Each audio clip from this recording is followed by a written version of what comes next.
Bob Martin.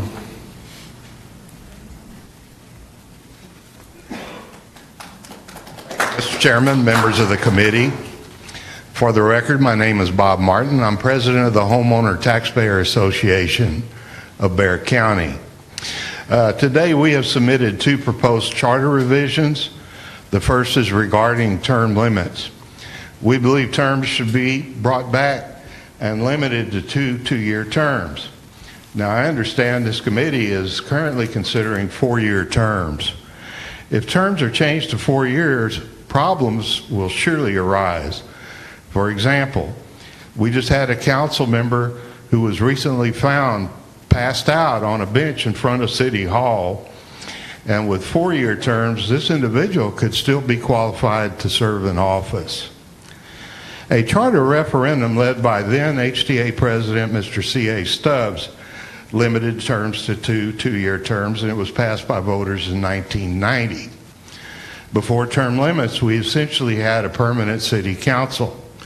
For example, council members Frank Wing and Helen Duttmer held office for 16 years. They were finally forced out of office thanks to the two-year terms. Now, federal and state representatives must run for election every 2 years. Why shouldn't our city council? The second charter revision addresses recall and referendum. As of now, a citizen referendum requires 10% of all registered voters. This hurdle is way too high in terms of cost and the labor. If you've ever tried to go out and gather petitions, you'll know exactly what I'm talking about. It should be changed to 10% of voters who actually voted in the most recent city election. Finally, we support city bond issue reforms submitted to you by other citizens requiring full disclosure of bond cost. The tax rate impacts of bonds is never disclosed.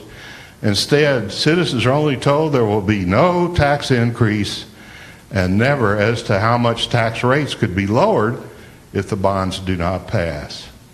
In addition, the total cost of bonds, including loan fees and interest, is not disclosed. I think you would agree that this critical information should not ever be withheld from voters as it is today. This committee may want to consider reviewing the Truth in Lending Act of 1968 for required information.